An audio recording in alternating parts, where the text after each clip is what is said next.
Hello, Percy. Hi, Percy. Way to go, Percy. Yeah, real nice. Pardon? My express? You were 2 minutes behind schedule with my coaches this morning. And you were 5 minutes behind with my goods train. Oh, give 'em a break, you two. Yeah, besides, I don't think you two have the room to complain. Whatever are you talking about, little Thomas? I remember a story Percy told me once. Something about 2 big engines being in disgrace. Oh, whoa, Thomas, we needn't bring up the past. I don't think that's necessary, Thomas. What story? Go ahead, Thomas. I don't think I recall. Of course you do, Percy. You were there. Oh, I know. Uh-oh. Oh, Thomas, there's really no need to. No, James, I insist. I believe it went a little something like this. No, Thomas, I really don't think this is good. I was dreaming about those stories.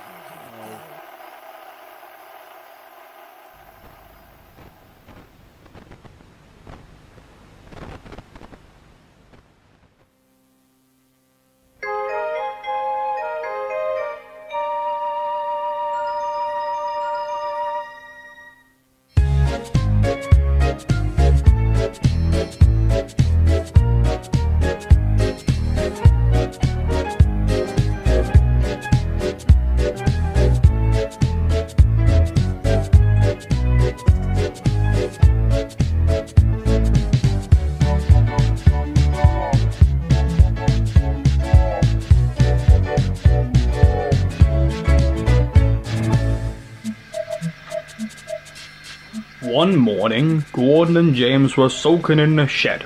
The Fat Controller hadn't arrived yet, and the 2 big engines were getting rather impatient.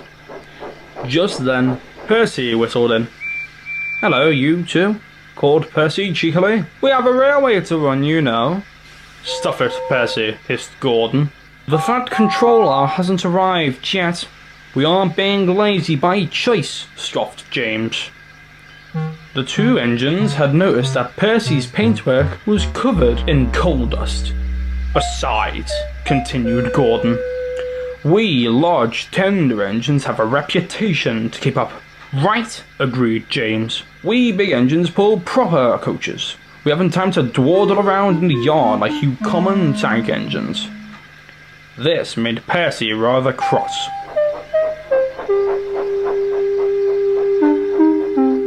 Later in the afternoon, Percy was shunting trucks in the yards with Bill and Ben. "Common tank engines indeed," grumbled Percy, as he shunted the last truck into place. Bill and Ben were rather puzzled. "You seem cross, Percy," pondered Bill. "Why ever so?" replied Ben. "Well," started Percy, "James and Gordon think they are superior." "Superior to what?" asked Ben. "Superior to tank engines like you and I," went on Percy. The twins couldn't believe it. "Rubbish! Don't those 2 know how much work we little engines do?" scoffed Ben. "How indignant!" replied Bill. "I'd like to give those 2 a piece of my mind." Edward arrived to collect the trucks. "If I may speak, being a bigger engine myself," said Edward, "don't get too hung upon it. One day those big engines will realize how useful you little engines can be."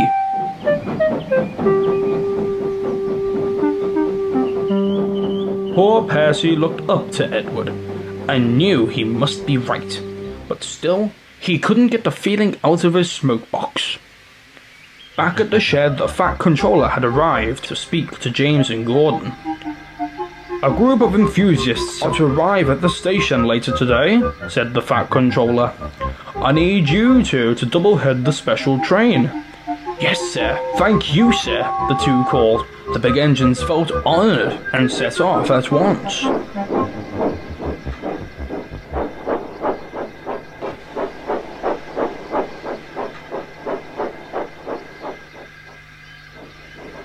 As Gordon and James headed down the line, the drivers stopped the 2 engines at the coal yard.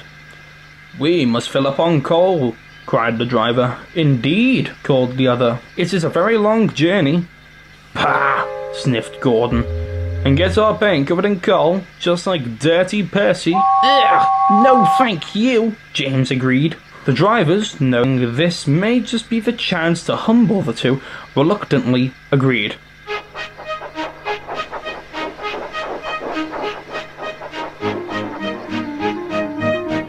Hurry!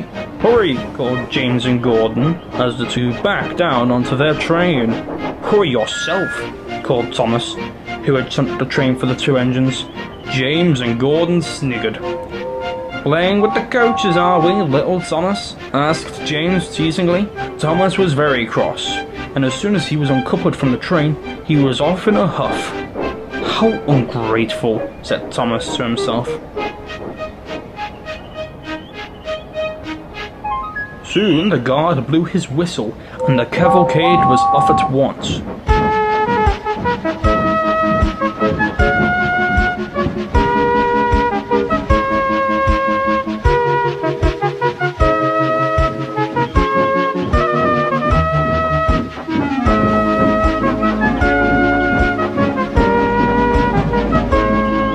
James and Gordon were making great time until they found themselves going slower and slower. Then, seemingly without warning, the two engines crawled to a halt. Whatever is happening? Cried Gordon. I feel so weak, put in James. We tried to warn you two, called the drivers. Now you've both run out of coal. I'll have to call the fat controller. The two engines were speechless. Percy was resting in the yard with the other engines when the manager of the yards came rushing in. Gordon and James were stuck on the main line. They need a banker, urgently. Gordon and James, you say? Asked Percy in his cheeky ways. The other engines chortled. What silly engines, said Ben. When will they learn? Added Bill. Looks like the big engines are in for quite the revelation today, put in Thomas. I'll do it, sir, called Percy, and the little engine set off for the main line.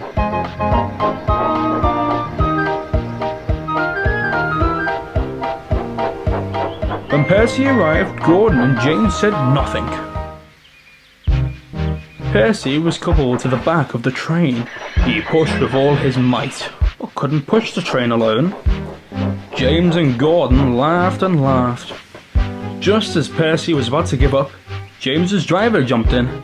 If pushing the big engines together as well as the train is too much work, perhaps little Percy can take the train on his own, finished Gordon's driver. Then it wouldn't be as much of a strain. How does that sound, Percy? James and Gordon couldn't believe what they were hearing, but Percy was determined. I'll do it, agreed Percy.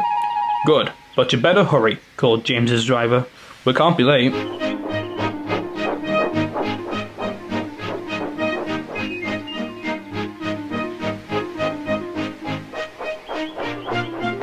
Percy's driver backed him down onto the train.